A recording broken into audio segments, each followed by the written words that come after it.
I'm Tomlin Wilding from Calm Family. I'm a neuropsychology specialist and one of the directors of Calm Family, and I'd like to welcome you to our YouTube channel. We haven't used it much before, but we've been an education and support community for a long time. It's something that we really want to start using. So here I am. It's Children's Mental Health Week this week, and I wanted to explain slightly why that is something that is part of what we talk about and what we do. So Calm Family's mission is to educate and support people who want to have calmer lives by having calmer brains and calmer relationships. And we know that if we manage to support people to do this, we can have a calmer, better society in the future. So what do I mean by calmer?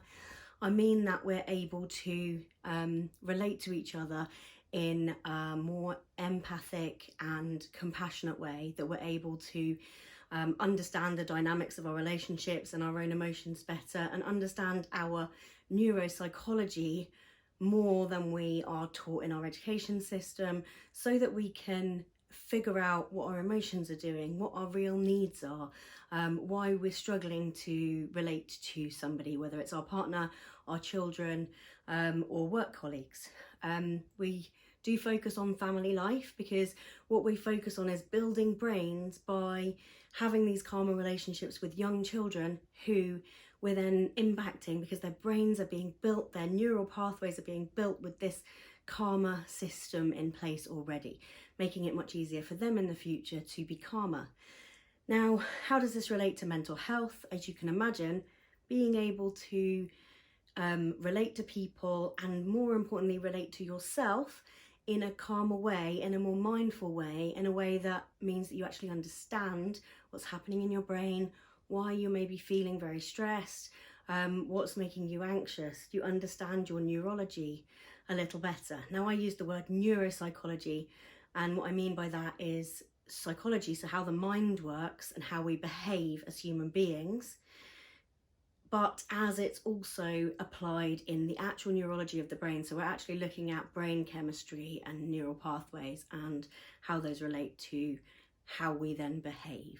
So it's about understanding needs, understanding how our brains work, understanding how we interact with each other in relationships, and keeping them calmer.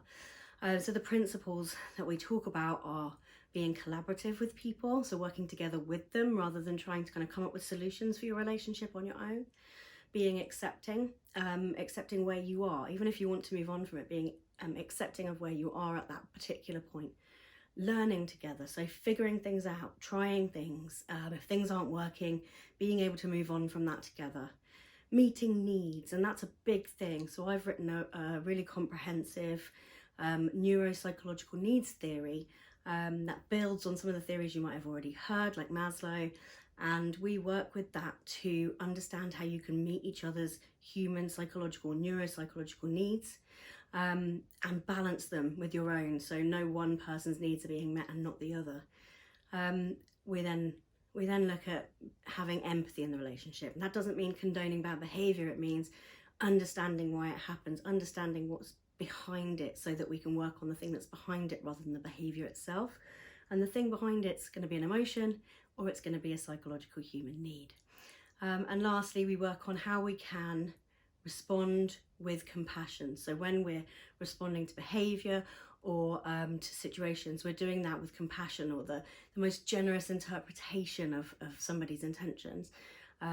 So we're trying to make sure that all our relationships are obviously loving, and that we can basically support children to have a calmer brain, because we know that the neurological chemistry in our brain, if the hormones and the chemicals that are going around our brain are those of calm, then the brain is able to build more pathways more quickly.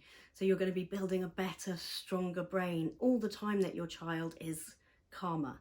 And if you're putting in some of the principles of responding with compassion and empathy at those early days, although children aren't ready yet to use those skills, if we're building it into the foundations of their brain, then they're going to find it easier to use those skills later on.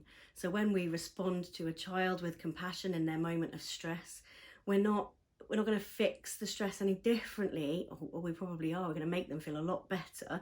However, it's also a long-term game. Yeah, it's about building the fact that they then will be able to soothe themselves later in life, because they'll have seen it happen and felt it happen with the other person. So all of that, responding with compassion, empathy, learning about the brain, teaching our children about the brain, is how we build better mental health, how we work on children's mental health. And it's so important from birth. You know, having a parent that responds really easily to their child's needs and really quickly to their child's needs, and balances that with their own needs, so they're not, you know, trying to do too much, but they're being the what we call the good enough parent, and they're meeting and balancing needs.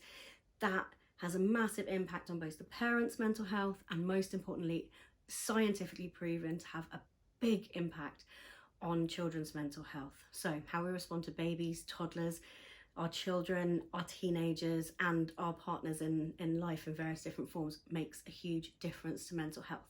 So happy Mental Health Week, happy Children's Mental Health Week, and thank you for coming and watching our video.